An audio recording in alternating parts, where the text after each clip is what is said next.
Lost Art with Andrew Cox, retired Master Gunnery Sergeant. thelostart.podbean.com. Get some merchandise and help support the podcast in getting our veteran voices out for all to hear. Now on all major podcast platforms. Be sure to like, share, and subscribe. Be a guest, tell your veteran story, discuss your veteran business or organization. Email The Lost Art with Andrew Cox at gmail.com. Andrew Cox, a Till Valhalla Project Ambassador. See the project story at tillvalhallaproject.com. Thanks for tuning in. Please enjoy the podcast that's giving a voice to our veterans. The Lost Art with Andrew Cox. Hello, my friends, and welcome back to the Lost Art Podcast, that podcast giving a voice to our veterans. I'm your host, Andrew Cox, and today we're having a fireside chat with the Commandant for the Marine Corps League. But before we get into the episode, are you enjoying the podcast? Then make sure you go to the website. That's thelostart.podbean.com. Go check it out. See what we got going on. There is that merchandise tab. You can click on that. Get you a cool hat, a shirt, something like that. Help support us in getting our veteran voices out for all to hear. Also, a big shout out to the Till Valhalla Project and allowing me to be an ambassador for that great organization. If you don't know anything about them, go to their website. That's tillvalhallaproject.com. Go check it out. See what they're all about. And if there's any way you can help them out, please do so. All right, with that, I got TJ Morgan, Commandant for the Marine Corps League here. How you doing, TJ? We're hanging in there today. It's been a great day spending the time with you. Yeah, I'm having a great time telling stories and just having a good ball here. So it's good. So let's talk a little bit about the Marine Corps League. Kind of talk to us a little about that history and kind of a little bit about the organization itself. Okay, well, the history goes back 101 years now. Last year we just celebrated our 100th birthday. So in 1923, there was a group of Marines that decided to start a veteran service organization. And the first year of existence, the Marine Corps League was not the Marine Corps League. I believe it was called the Marine Corps Veterans Association or something similar to that. So then they had elected a commandant. They were was a pretty small group of people there. And then at their first convention, they decided to change the name of that to the Marine Corps League. And that's where General John Lejeune actually became the first commandant of the Marine Corps League. Oh, wow. And so that was 1923. And then 1927, I believe, it became the only and is still the only Marine Corps veterans organization that was chartered by Congress and signed into law by FDR. So no kidding. And we still have that status today. We're the only Marine Corps veteran organizations that's been chartered by Congress.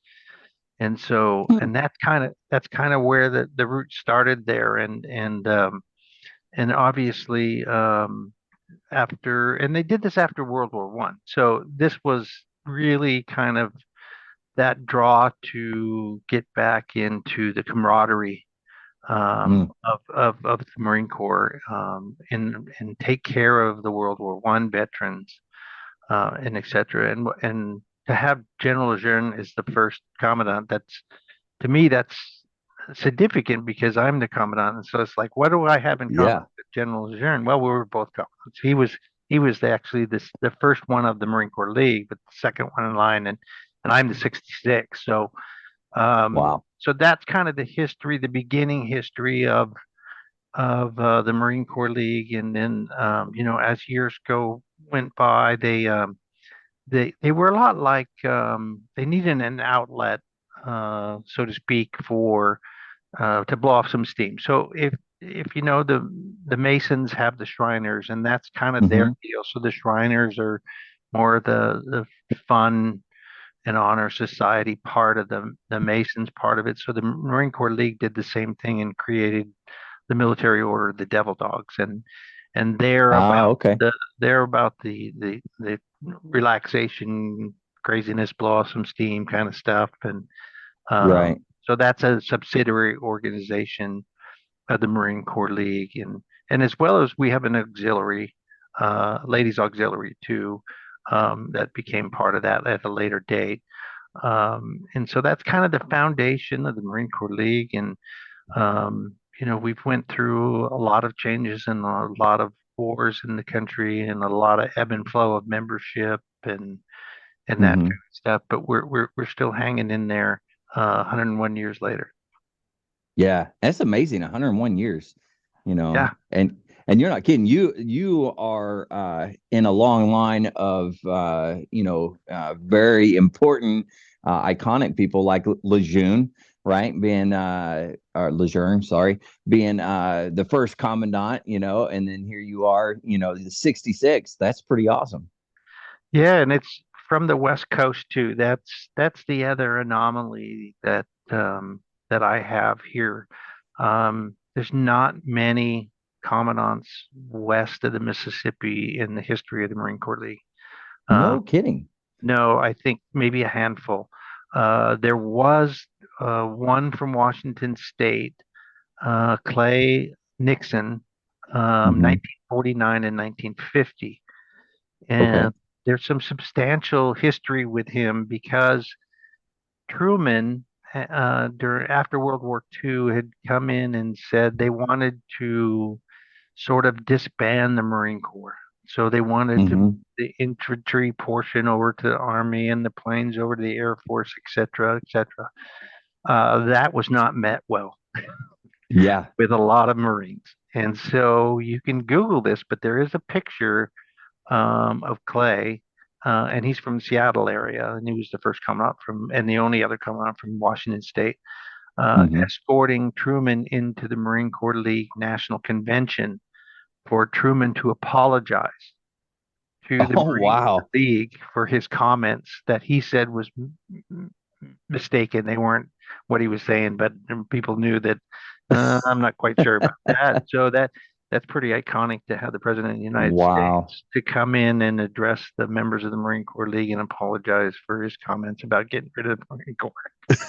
So so That's that pretty impressive. yeah, that's a piece of history there. So yeah, that's so there's one from Washington State. There's a few from I think one was from Arizona, and then a handful around, but most of them, and like most of the population of the Marine Corps League, is east of the Mississippi. Oh, Um, okay. yeah, we have states out there like Pennsylvania. They have like 6,000 members within that state, No um, kidding. and Washington has maybe 800, 700. So Really? yeah, so the big population is definitely east of there, and the other part of that comes too is it's like you have to be a glutton for punishment, I think, travel wise, to be a commandant from Yeah. west of the Mississippi, especially where I'm from, because obviously most of the activities take place on the East Coast, and so I find myself over the last 10 years doing a lot of travel over to the DC, Oh, yeah. Virginia area, Wow. Norfolk area, Quantico, etc. So, Yeah. Holy cow. So, like, talk to me a little bit about, what the organization does, and kind of the purposes behind that. so definitely we were chartered to be a veteran service organization and help veterans in our community. And so part of our, mission statement, we talk about helping our veterans and such. And so we're heavily into working with veterans, doing the Toys for Tots program, providing funeral honors out there. We do Hmm. probably, I would say, 15,000 or so um, funeral honors per year in No the Marine kidding. Corps League. Wow. Yeah. So in the Marine Corps League, there's about 1,150 detachments all over the country. Uh, Hmm.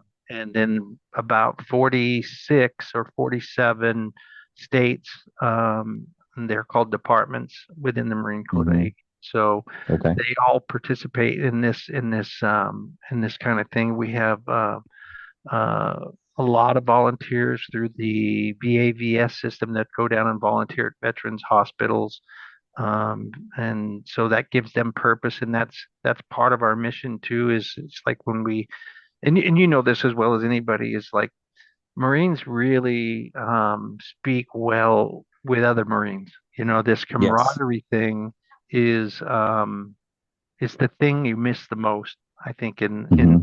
Corps is the Marine to your left and your right. And so the opportunity for that connection again, um, Hmm. it's a great piece, and then to do the things that you do for your communities and the color guards and the funeral honors and the toys for tots, and we're right now we're reestablishing a veteran service officer program where we'll help Marines and other people file claims with the VA. And so our national executive director, CEO Bob Borka, he is putting that program together and getting back to our roots and helping veterans file claims. And of course, we do a lot of, we have a foundation, Marine Corps League Foundation, which we do scholarships Hmm. with. We provide relief from Marines that come in and say, "Hey, listen, I'm back on rent. I lost my job. This kind of stuff." Right. And we'll do some vetting, and then we'll make sure that Marine's taken care of, and get him caught up on his bills, that Right. kind of stuff. And obviously, we don't give the veteran money, but we do pay the power companies and that kind of stuff. Right. And so there's a lot of that going on, and for the Marine Corps League, it's really when I remember when I first got involved, I had never even heard of it. It's not produced in the TAPS program when you're getting ready EAS, Right. even Yeah. though we have this huge long history. It's not people know VFW and DAV and American Right. Legion and stuff because they're so much bigger. We're about 57,000 members, and so we're much, much, much smaller, and we work on Mhm. a budget that's much, much smaller, but um, we still get the mission done, and that's very important piece to the Marine Corps League and for us to take care of veterans like that like we know how to do with other Marines, and we do have regular members too that are Navy Fleet Marine Force Navy personnel. Right. And so those are your Fleet Marine Force corpsmen, the Devil Dog Hmm. chaplain, Right. and then there's other military occupational specialties that fit within that FMF stuff, and they can become regular members of the Marine Corps League. Okay. And so those are some of the things that we do. I mean, obviously, um, depending on what state and what detachment and where they're located, the mission may change a little bit from town to Hmm. town, state to state, but basically providing the camaraderie and that release from for us Marines getting together is really important for us to do. And you forget about that because I think we as Marines, I mean, I know for me and other Hmm. people I've talked to, there's a decompression time after you get out of the Marine Corps, where you just kind of put that stuff off to the side for a bit. And Yeah. especially 75% of us who only did one tour, only did the Right. 4 years, that we just take time and do the family and schooling and some of the things you and I talked about. But then there's that something that's missing. And that's kind of what it was for me. There was something that was missing from not just the military experience, but the connection with the people. Yeah. Yeah. Yeah. That connection thing, I think, is incredibly important. And I mean, I just retired, so I'm not even a year now. But if it wasn't for me doing this podcast and being able to talk to other veterans and literally doing that, I think I would have had a really hard time, uh, you know, being separated from that camaraderie. And I think that more people need to be able to know about the Marine Corps League, to be able to get in on that. Well, I think too, yeah, it's the perception out there too for and I find this funny because my son, we do have a magazine called Simplify magazine, and Hmm. um, my son saw that, and some of the perception of that is just a bunch of old guys getting together, and my kid called it, that's the AARP for magazine for Marines, is it is like, no. So that perception out there that it's only for the older. No, that's not true. We have Yeah. a lot of post 9/11 Marines coming into our ranks now, and obviously it's harder and harder to recruit for sure. Um, Hmm. but you got to kind of, we have this saying, the improvise, adapt, and overcome, and that's a common theme amongst Marines, and really the Right. Marine Corps League is they develop that where we have to change the way we do Hmm. stuff. It's not your dad's veteran service organization where you go sit at the end of the bar and have a beer now. I mean, nothing wrong with that, Yeah. but it's just like most of the post 9/11, even Desert Storm guys that are looking to come into the league are more active, uh, Hmm. and that kind of stuff. And so you got to kind of change your way of doing things to welcome those people into the Marine Corps League as well as their families. That connection with the family unit is very important to the Marine Corps League. Yeah. The one of the things that is, I don't know, I'm getting more and more into it whenever I'm doing these podcasts, but the whole online and the virtual and the social media aspect, has become incredibly important if you want to get anything accomplished. I mean, I was just kind of talking about this today, was even journalism, right? Your Common Core journalism that there was, where you go to ABC, CBS, those types of things. People aren't really going there anymore. They're going to social media. They're going to these podcasts. They're going to these other places to get their information. And I'm assuming that you guys have an online presence, and I know you have a website. Do you have other things going on as well?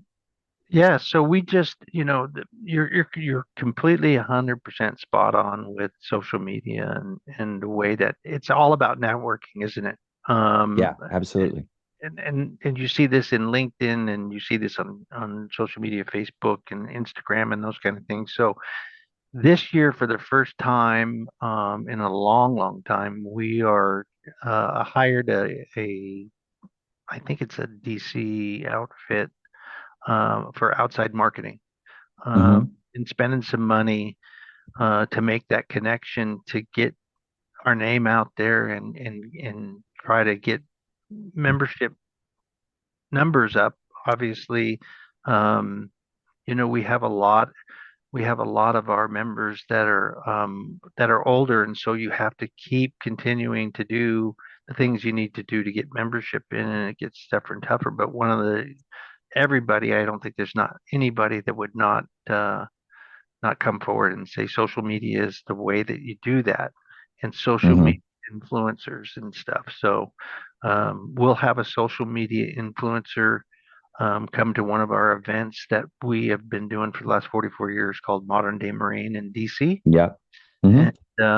And hopefully they'll be doing some good work in trying to get at least some people to come in and take a look about what the Marine Corps League's about and get back to that the camaraderie that we do. And I think that the other thing that's important for a lot of us is purpose, Hmm. uh, that Yeah. we have a purpose. And that can vary in different ways. Some people like to volunteer for Toys for Tots, and that's the only thing they do for the Marine Corps League. So they'll just Hmm. come in, and they'll come into some of the business meetings, which are kind of the boring part of being in the Marine Corps League. But they'll really become active when the Toys for Tots come in, and that's an important facet because that gives them purpose. I mean, we talk about retirement and kind of going and playing fishing and stuff like that, but for me, it's a different avenue. Hmm. I found the Marine Corps League. I mean, it became a driven goal to do that, and I found out something that I was successful in that made me have that purpose, and that kind of stuff. And that then the Marine Corps League brought that to me.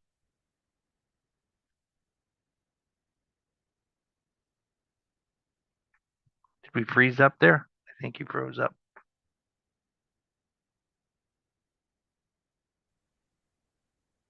Now you're back on. Well, Yeah. Sorry. My satellite went out for a second. I Oh, well, apologize. you're working off satellite. Okay. Yeah. Yeah. I got the, what is it? The Starlink. Starlink. Yeah. So sometimes it just completely misses. I don't know. It's hit or miss sometimes. So yeah. So anyway, that's kind of what drove me to the league was those things, and I think it's important in life to that you continue that purpose and you continue to move forward. It's always better to be a stream than a pond, right? That's what they say. Yeah. That's right. Yeah, that's good. And that sense of purpose, that's a huge, huge thing for individuals. You get out and you have your civilian job, whatever it may be, and sometimes that doesn't give you that sense of purpose. If I'm just, it's not the same as being a Marine. It's not the same as doing those types of things. And finding that purpose, I think, is very important. And I think from what I see, the Marine Corps League is that given that purpose, you're giving back to the community. You're helping with the funerals. There's so many things that you're giving back, and I think a lot of Marines could really truly benefit from it. Yeah, I mean, everybody's that comes into the Marine Corps League, it's their experience, right? So it may not be the same as mine, um, Hmm. but there is a lot of commonality in why you're there. Yeah.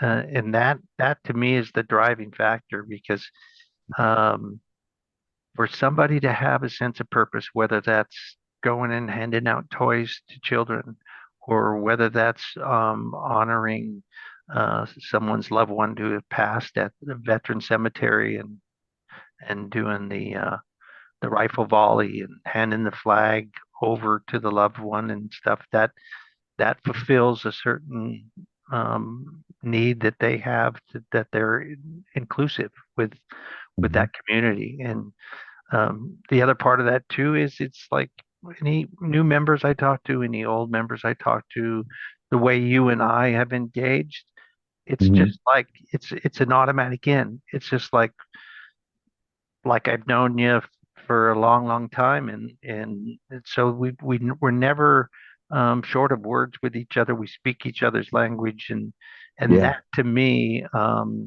that's a big deal, and especially connecting to people that may be struggling a little bit more than others with post-traumatic stress or Hmm. day life kind of thing, and um, other people, civilians, don't get them, and Yeah.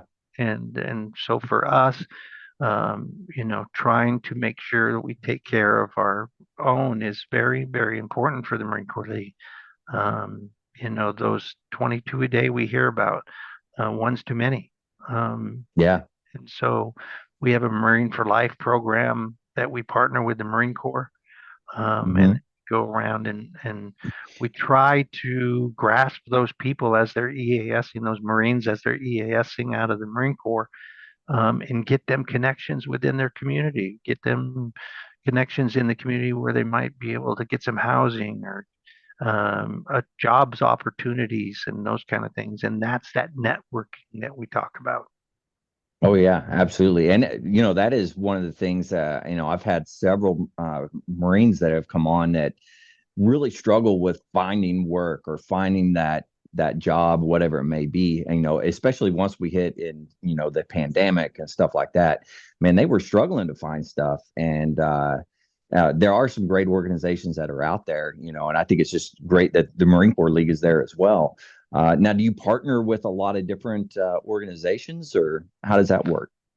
Yeah, so what we have a great relationship. So we talked a little bit earlier about the modern day Marine, and so Hmm. that is a Marine Corps expo, which brings in industry. And so basically, the idea we have it used to be in Quantico, and now we're in downtown DC, closer Hmm. to the purse strings, if you will, of the people that purchase the equipment.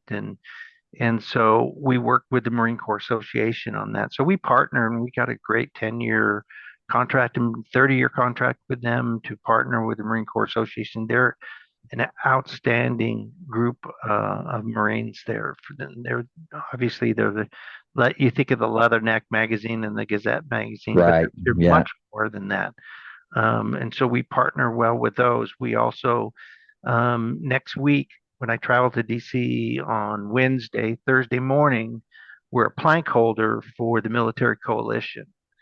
And so the Okay. military coalition is like, I can't remember how many veteran service organizations, but we're 10 million strong or Oh, so wow. with that group. And so that's a legislative kind of piece that we're not lobbyists. We don't go out and lobby, but we support bills that are coming through, and we write letters. And so for us to be part of that and an original um, charter member of that military coalition speaks volumes, because if we wrote a letter at 57,000 versus wrote letters to support different bills and such at 10 million, it's a big difference.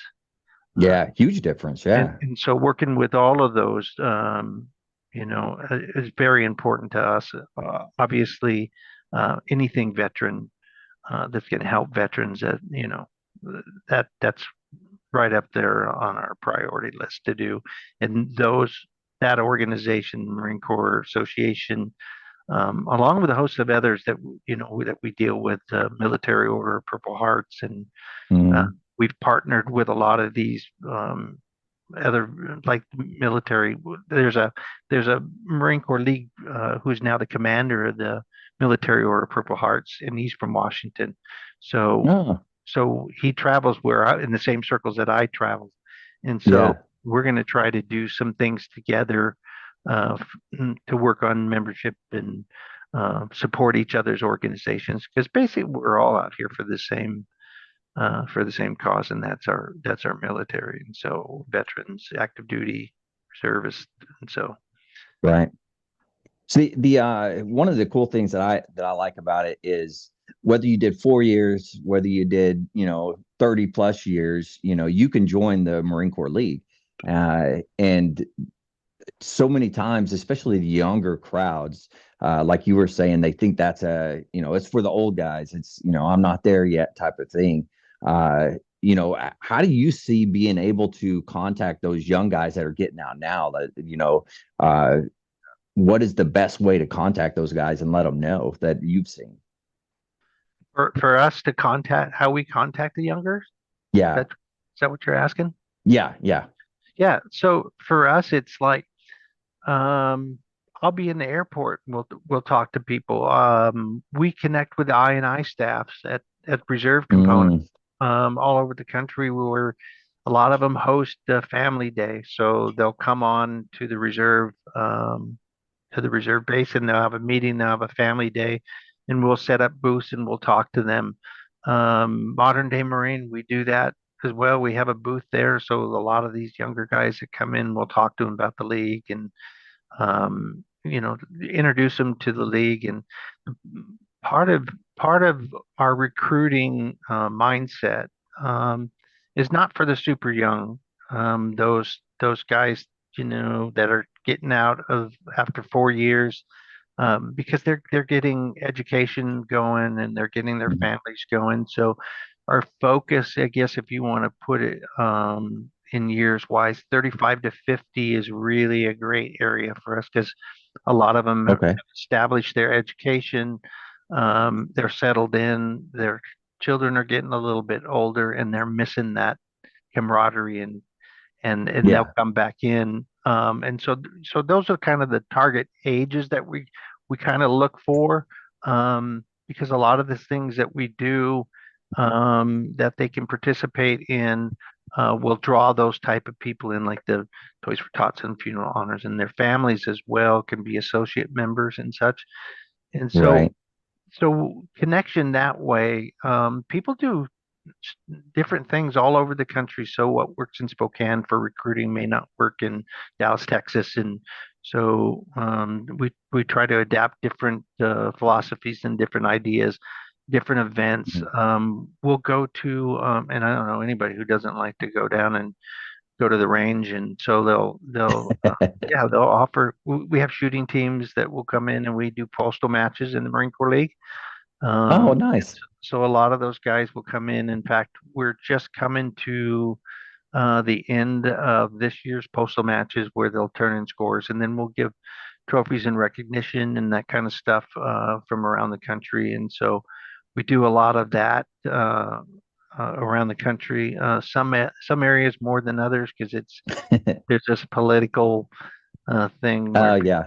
they're probably not so much into that. But Marines are Marines, when Yeah. nothing better than going to a range and getting some practice in, and so that's a part that we'll do recruiting in, and we'll do fundraisers, and we'll work gun shows around the country and talk to different younger people that have been in and out. And if you see stickers in the window, and you can go up to people and just have, start a discussion. Obviously, you don't come out of the chute going, "Hey, you want to join the league?" Yeah. You find out who they are and what they've been doing, and talk about their MOS and duty stations, and kind of like what you and I have done, Yeah, uh, absolutely. and find out who they are, and then say, "Hey, listen, if you'd be interested in this," and so usually I keep a business card with me, or we have a QR code that we use. Hmm. I keep it on my phone, and it just basically the other person just gets that QR code, and you fill in your name, your email, and your zip code. That's it, and then it goes straight to our membership committee, and then they track down the local um, in that area, their local detachment, and Oh, I say, "Hey, see. this Yeah. this guy is interested in looking at it," and so then they'll make the connection on Oh, that. yeah. So those QR codes are a blessing because you don't have to carry an application. We're not asking anybody for an application. It's just an interest, Yeah. and it's an easy way to capture those people in the grocery stores, to maybe if you're on base or something, and those kind of things. Oh, So yeah. The one of the interesting things that I find is no matter where you go, you can almost pick out one, a veteran. It's pretty simple to figure those guys out. Two, especially a Marine Corps veteran, because typically a Marine Corps veteran is going to be proud of what they did, and they're going to be wearing some sort of hoorah or motivational type gear. So finding those people is that's pretty my easy. bulldog. You can hear my Is that bulldog barking. they're So excited? we were talking about what they're scared of. She saw me with the headset on. Let me settle them down here. Okay, yeah. Uh, See if I can do that. Can we take a pause here real quick? Yeah, yeah, no Yeah. problem. Yeah, let me go circle them around, get them outside. Hold on a moment. I apologize. Okay, no problem. Come on, let's go outside. Get back in there. Come on.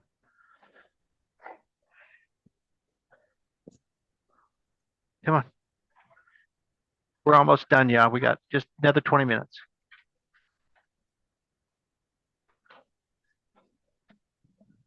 Okay. Yeah, she's scared of the headset. That's funny. That's a bulldog for you.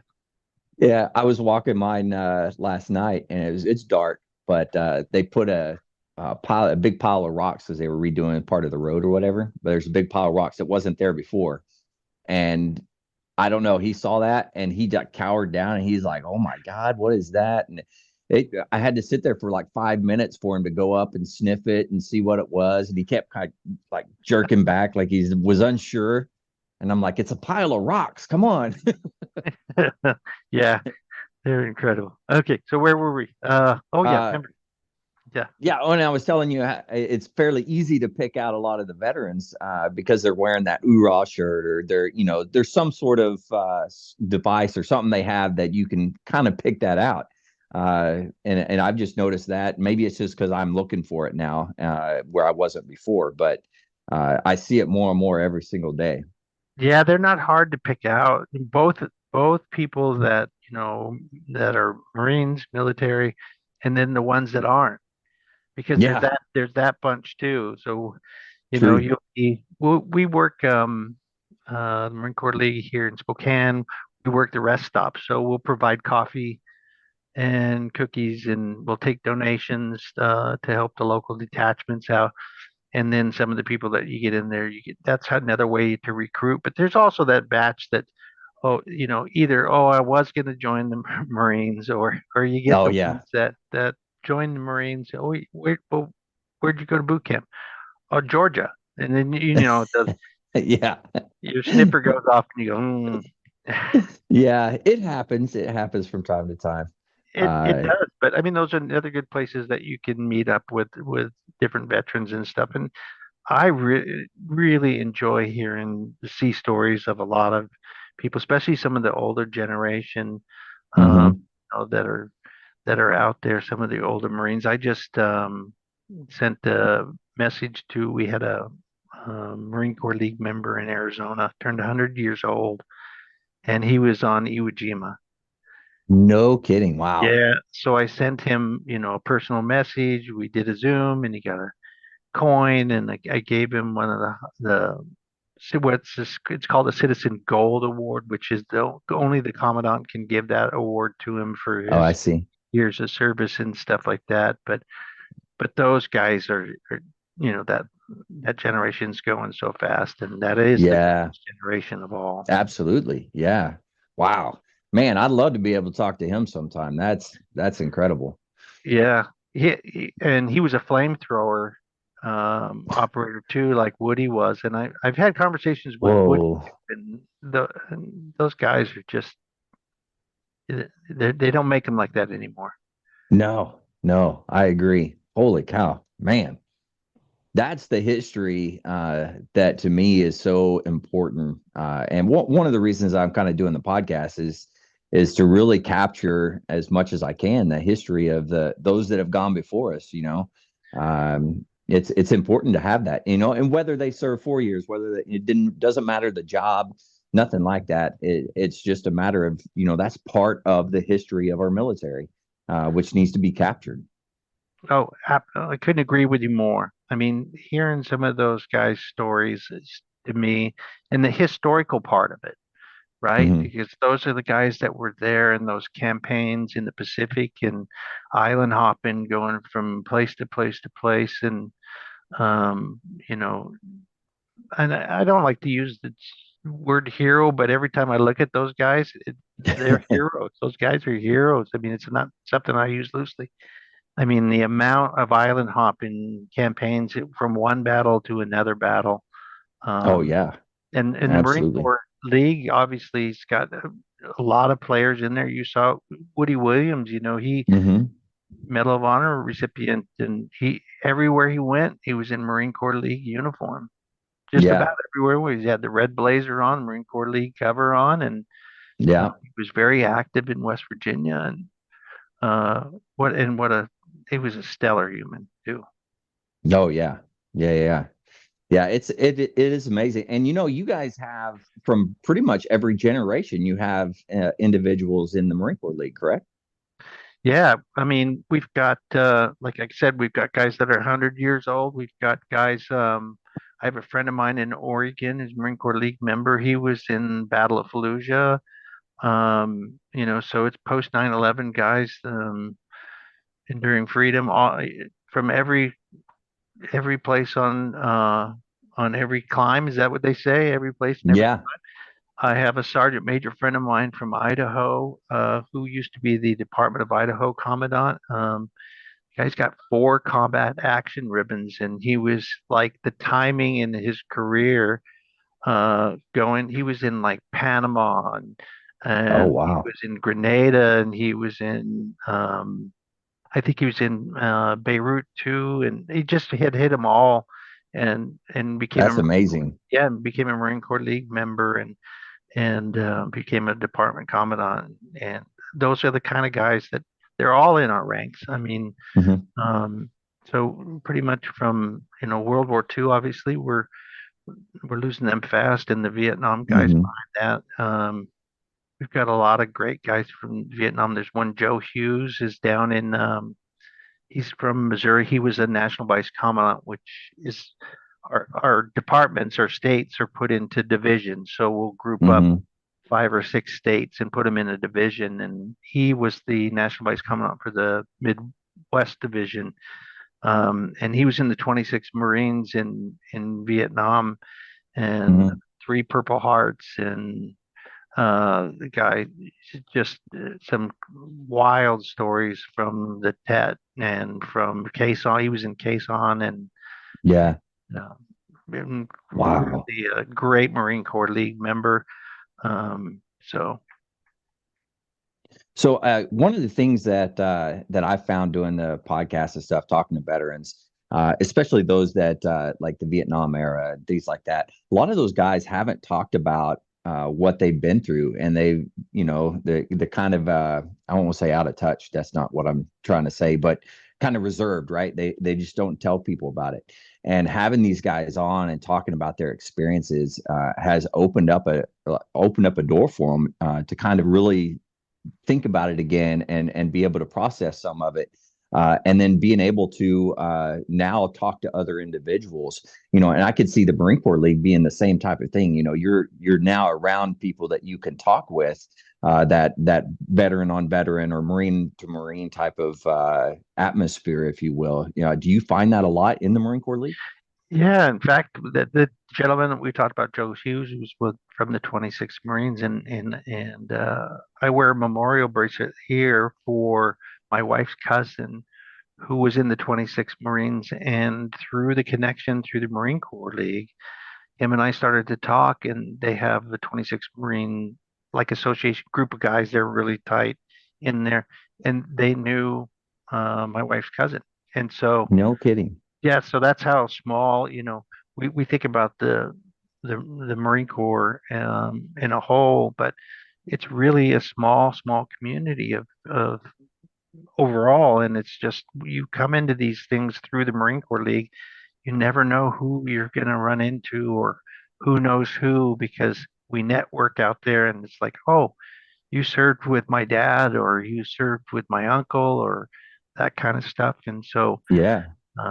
so that to me that meant a lot. I know to my wife because I came back and I was just came back from a convention and it's like these gentlemen knew your cousin, and so she was really close to him, and so it meant a lot to her and me too. Yeah. I mean, obviously, Yeah. Yeah, it's amazing how small really the Marine Corps is. And we always, well, at least me, I think, man, it's huge. There's so many people, but in reality, it's not big. And it's just one of those, and we're so tight knit and stuff like that. yeah, yep, that's a fact, and that's part of the um, draw, if you will, to the league for me, um, is getting to meet those kind of people, like you talked about the Vietnam people and stuff. And I think a lot of them, when they're in the league, they tend to talk about stuff like that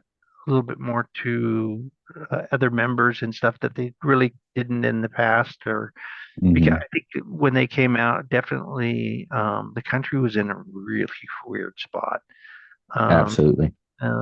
and so they were not greeted with open arms, etc. And so they just kind of locked up, kept those things inside. And when you join the league, it seems like, you start telling stories around the table after a meeting or, gathering or something. And more of that stuff comes out. And I, from the guys I've talked to, there's some therapeutic qualities to being able to talk about that and relate that to somebody. And so, Yeah.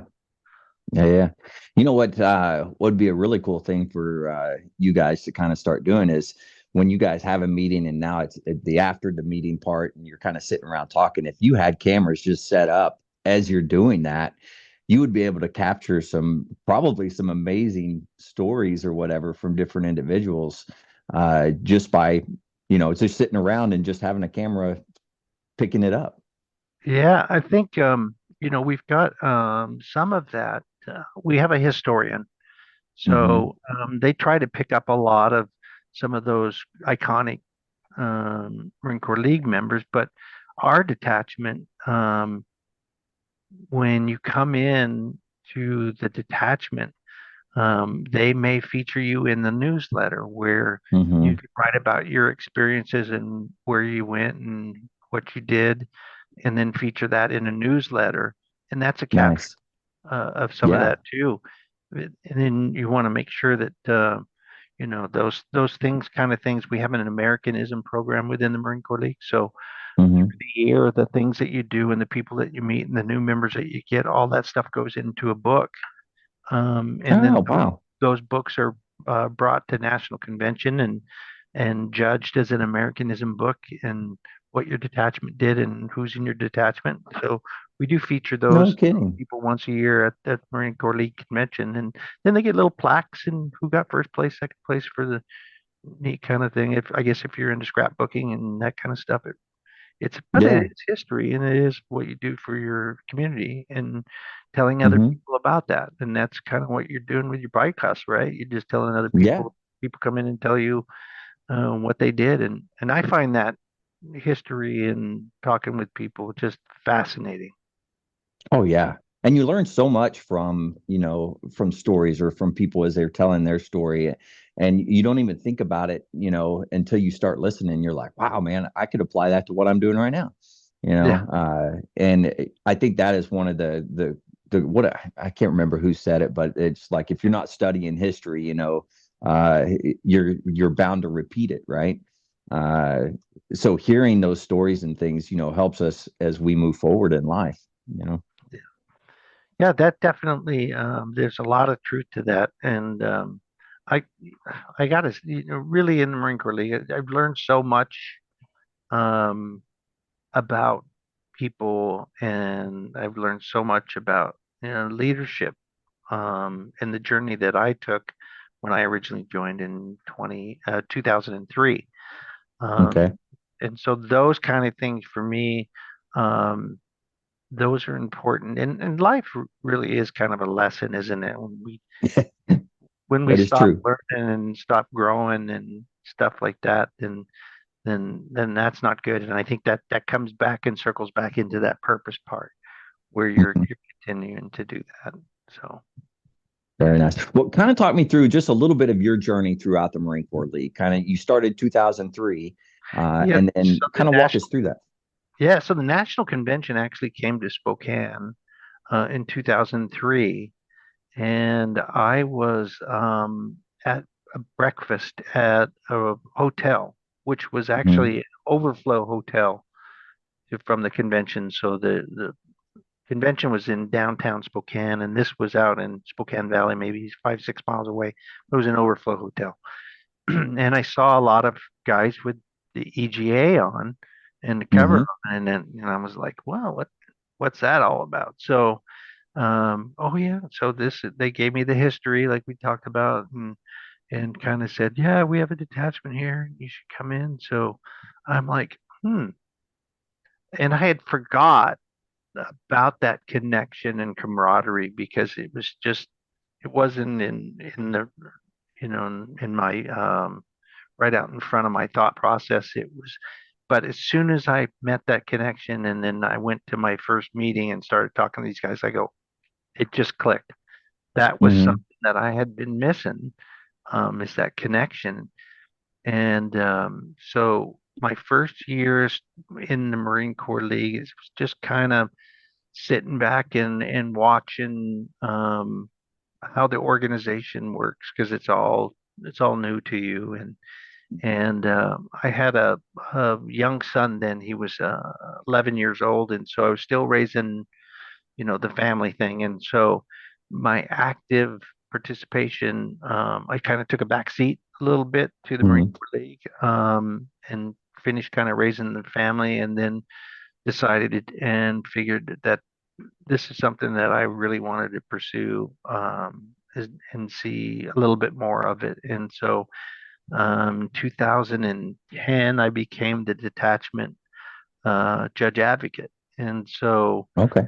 so that was kind of my first official elected office, if you will. And Hmm. then so once I got into that position and started finding out about more about the league and the more about serving and becoming a servant leader. And I don't use that term lightly, servant leader, because that's the way that I look at my Marine Corps League members is I'm an elected person by you. So I'm not, it's not the Marine Corps. I'm a Hmm. servant leader with them and then do what we call for the good of the league. Um, Right. for that, and I worked my way up to the detachment commandant in, and about the same time, I started going to the state meeting, and then just got into this groove about the things I had to offer and the determination I had, and kind of that mindset of moving forward and being really proactive about a lot of things. It connected with a lot of people. Yeah. And so I found the journey to be a little more, and then I got elected as the judge advocate for the state, and Hmm. progressed to the junior vice, which is the next seat, and then the senior Hmm. vice. And then that's kind of where things shifted in 2019 for me. Um, let me back up. So when I became judge advocate for the department, I had a good friend of mine in there who was a retired master sergeant who was the national vice commandant for the Northwest Division, and that's Okay. a national office elected by the division. Um, and so he encouraged me to run as his assistant. So I was doing stuff in the department, and then starting to get into the division area for me.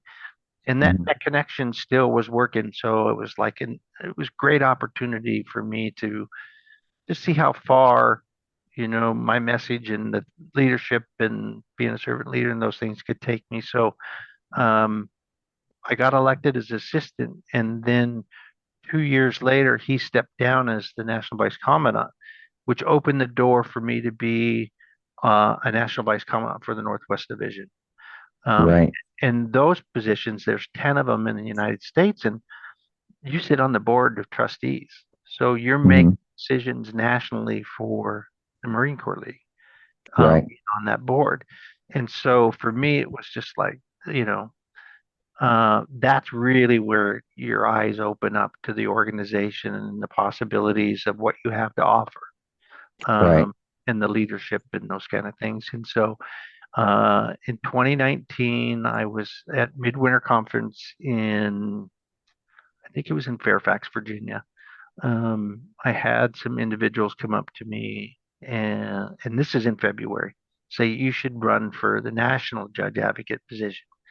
So Mm. that that's what they call the top four seats. So Hmm. once you get into that seat, the progression is that you move up, and could be, if you do well and the membership likes you, be national commandant. And I had never really thought about that far up the chain. For me, Right. it's like division guy was good. It was good for me. I traveled around the Northwest Division. I sat on the board of trustees, and I thought, So I decided. I talked to my wife. I had to go talk to my wife because that's Yeah. a Got to big talk to the commitment. boss. Yeah. Yeah, that's a big commitment because if you get elected in that position, you're pretty much tied up in offices for the next 10 years. Oh, Uh, wow. and so it's a big commitment. And so I had talked to my wife, and let me say this about spouses. If it weren't for spouses, we wouldn't be able to do what we do as elected leaders, Mm. because they provide that support at home that you need. They provide that support to you, and that feedback to you that, what you're doing. So I can't say enough about spouses. Anyway, but back to 2019. So we go to Bill. The national convention is actually in my division that year. It's in Billings, Okay. Montana. So to say that I had home field advantage a little bit, um, but I had networked enough in the Marine Corps League on the east of the Mississippi, like we talked about, that's most Hmm. of the population in there. Um, that I think I had a good idea of being able to make this more successful than I thought it was going to be. And so I Right. got elected. And it was just an eye opener for me when you get elected into that position. So for 2 years, I served as the national judge advocate. Great opportunity, great way, because you're dealing with a lot of stuff in the league. Uh, Hmm. and then 2 years later, I became the national junior vice. And so the national junior vice commandant for the Marine Corps League. just like junior vice at the detachment level and state level, is in charge of Hmm. membership. And so, Okay. so really, as you go up these chairs, you learn a little bit more about each one. So I was able to bring some great ideas to get our membership going. Um, Hmm. so that was successful, and then senior vice happened after that, and then last year or this year, um, I ran for commandant against the incumbent commandant in Okay. Palm Springs, and so I was successful in that, and here I am today as the national commandant from Washington State. So quite a journey through the chairs, quite a journey in travel. And Hmm. duties and responsibilities of a national commandant is nothing that people can tell you about. You have to experience it. Well, you were telling me I mean, just in this month, maybe these couple of months or whatever, you're traveling all over the place. I mean, from Washington D.C. and then up to out to Hawaii. You had mentioned. I mean, there's a lot of travel involved. There's a lot of travel involved, especially, the month of November. Obviously, we've got our birthday, right? Yeah, That's right. can't forget about that. So next Wednesday, I'll leave Spokane and travel to DC, and then I'll meet with the military coalition. Uh, Hmm. and that's basically the head of each veteran service organization meets together once a year, and so that'll Right. happen Thursday. And then Friday, I will be going to Max Marines at 8 to 9, we talked about, and have a legislative lunch there, and hopefully, do some more networking because that's what we always do when we go to these things. And Saturday night, I'll be General Smith, Commandant of the Marine Corps, has invited me to the Commandant's Ball Oh, in very nice. down Okay. DC. So I'll get to experience that for the first time. Been to a lot of balls, but I've never been to the Commandant's Ball. Yeah. So that'll be great. So that's Saturday night, and then obviously Sunday's kind of a day of relaxation because it gets really crazy on Monday. I'll go to Fort Myer on Monday at 6:30 in the morning and be put in the hands of the Secret Service and have to go through screening with the Secret Service and go through. I've already been through 2 background checks, and Hmm. so then I'll be put into a van and not let out. Herd. We're all being herded like kittens right into this van, and we'll go to the White House. And Oh, wow. so I'll have breakfast with the President of the United States and his wife for Veterans Day breakfast. And then the Secret Service will herd us again back into the vans, and we'll go down to the amphitheater where I'll sit in back of the President of the United States during his Veterans Day ceremony and watch him place a wreath on the tomb of the unknown soldier. And then I will do the same. So all the veterans Wow. to place a wreath at the tomb of the unknown soldier. So I'll do that on Veterans Day and then fly back on Tuesday. And then off to Las Vegas on Friday for another, Holy cow. and then spend a couple of days there with the local detachment and go to their ball. Their ball is huge. If you ever get a chance there, you're in Las Vegas at that time. It's probably 1,200 people in that ball. I Oh, mean, people wow. from all over the country come to Hmm. that. And it's the second largest ball ran by Marine Corps League detachment, the Greater Hmm. Las Vegas detachment. And so I'll be there and then get to come back home. And then I received an invitation to be part uh, of the Pearl Harbor ceremony. Mm. This is the 83rd anniversary of Pearl Harbor, and so I get to travel a few days, and I will hang around Young Marines. And I don't know if you've heard around of Young Marines before, but I, yeah. the Young Marines are the Young Marines of the Marine Corps League. So that is an 8 to 18-year-old youth organization, drug and alcohol free environment that gets our youth spun up for adulthood and teaches them the values and the things that we really desperately need in this country, if you ask me, to get these people back in. And they're a great bunch of kids. So I'll go there and spend a couple days with them, doing some stuff at the Punch Bowl Cemetery, and then go into the ceremony for the Pearl Harbor. And then I've got some meetings from a friend of mine who's a two-star upper half rear admiral for Mm, for that base there, and do some networking with him. And we're starting to try to get a detachment, not a detachment, but a department up in Hawaii going. So mm. that's then maybe take a breath for Christmas. Come up and breathe a little bit. Yeah, and really that spins into like the only month off you get is January usually, where you're not traveling. And Hmm. then February, this cycle starts all over again, and Yeah. you have to travel all over the country to different departments and division meetings, and different stuff. The youth physical fitness program, which is the Marine Corps leagues, and we'll be down and have national meets. It's a great way for our youth. Physical fitness obviously is an important piece, which we lack a little bit than what we did when you and I were kids. Uh, Yeah. Yeah. but it's Yeah. good to support youth and the physical fitness. And General Gray actually was the president of the youth physical fitness program for No the Marine Corps. kidding. Yeah, Wow. Huh. Very interesting. yeah. Well, So it's a lot of work and a lot of meetings, and love doing stuff like this with podcasts with you, and um, just getting the Marine Corps League name out there and getting people's an idea of who we are and what we do. yeah.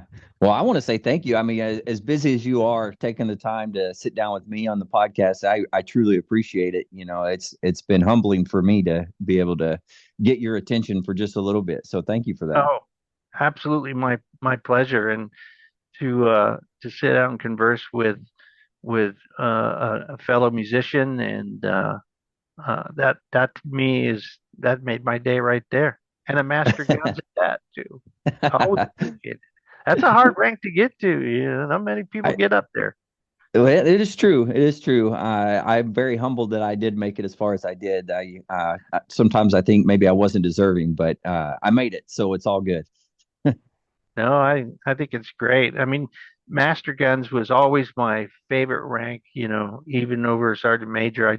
There's just something about that burst and bomb there that I just always found appealing. And they're more, to me, I don't know. I guess is it less administrative, I guess, for Hmm.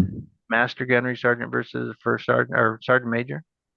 Yeah, well, yeah, I think the way they say it is the master guns is supposed to be the expert in whatever field that they're in. Uh, so, I know a but couple gunners too there's oh a lot of yeah, guys that live in the Pacific Northwest that are Marine Corps League members that live in like the off-grid kind of like the Montanas, oh and yeah. yeah, and he's a Chief Warrant Officer 5. He's one of the unit, He's that's right. Yeah, and yeah. he was the gunner for Second Marine Division for up 10 years. Great guy. Wow. He had a Huh. podcast that he did on YouTube where he'd fire different weapons and all this kind of stuff. Oh, I And know who you're talking about. yeah, Yeah, because Wade, I used to Captain watch Wade. that. Yeah, yeah, yeah, Yeah, yeah. And he he lives retired over. out of Second Mar Div in what, like 6 years ago, something like Yeah, that. he's. I think he's a Maybe Silver a little Star. more than that. I think he is, or maybe Bronze Star. But he used to do these videos where he would take questions from the audience, and one of them was, "Can you cook bacon on a suppressor?" Yeah, I remember watching that. Yeah, yeah, yeah. I was at Division Second Mardiv when he was the gunner, if I'm not mistaken. Uh, but I was the drum major for the band, and I know he was there. So who was it? Sergeant Major Zigafus was around there at that time. I don't know if he was Division or Meth, but I know they used to hang out a lot, and I think Sergeant Major Zigafus had been on his podcast a couple of times. Yeah, he's a great. I really like him, and he is so knowledgeable on Oh yeah. platforms, weapon platforms and such. But a lot of those guys, that are in that off-grid kind of stuff for some reason, or Montana guys like Robert O'Neill, who killed Osama bin Laden. He's from Yeah. Butte, Montana, Mm-hmm. and great guy. There seems to be a lot of those guys up there. Yeah, for sure. Wow. Well, next time you see him, tell him I said hi. And if he's ever interested on coming on the podcast, let him know that too. That'd be good. I'll shoot him a message and ask him if he wants to come on your podcast. I know he's doing a lot with the Gunners Association now, and when I see him, he's usually doing some comments on LinkedIn. He's on there a lot too. So I see. I'll shoot Yeah. him a message and see if we can get you guys connected. Yeah, that'd be awesome. Yeah, for sure. Well, hey, is there anything that you want to leave the listeners with before we get off here and wrap this up about the Marine Corps League or anything else? Well, I think, if anybody out there listen that's interested in to see what the Marine Corps League's about or whatever, I would encourage you to go to our website, and that's mcleague.org. And then at the bottom of the page, you can go through the tabs about who we are and the history of us and stuff. But at the bottom of the page, there's a detachment locator, which really is a good tool. And all they have to do is just type in their zip code, and it'll bring them right up to the local detachment within that zip code. It'll give them the day of their meeting, the location and time, and those kind of things. And really, if they just want to come and hang out and check out who we are at a local meeting, and no pressures and stuff like that, and see if we can make a connection. And we have this tagline of, same team, new mission. And that's really kind of the truth. We're all on the same team, but we just got a different mission here. And hopefully those Marine Corps people that want to come in, or Navy FMF personnel want to come in and check us out. That would be most appreciative on our part, but I think they would find that they may find some things that they were missing in the Marine Corps League. Yeah, absolutely. Yeah, if you're out there and you're looking for that camaraderie again, I think Marine Corps League is the way to go. But hey, thanks again for coming on. I truly appreciate you. I appreciate what you're doing, and good luck on the next couple of months here traveling. Yeah. Hopefully you can come up for air and get a little well-deserved rest in the January timeframe. So definitely, I so appreciate you reaching out, and we could make this connection and allow me to talk a little bit about this, that, and the other. And I encourage anybody that wants to join the Marine Corps League, do so, but also support the Lost Art podcast, because I think what you're doing it's to me, it's awesome when you reach out to veterans and you get those stories, and you get to hear about that, and you document those for historical purposes. I think that alone is a great mission in itself. well, thank you. I truly appreciate that as well. All Absolutely. right. Well, like I said, join the Marine Corps League if you're out there. Great organization. I learned a lot while I was here. One last time, I just want to say thanks again. But to all the listeners out there, if you're struggling, you need help, anything like that, don't forget the VA does have great resources. You can always dial 988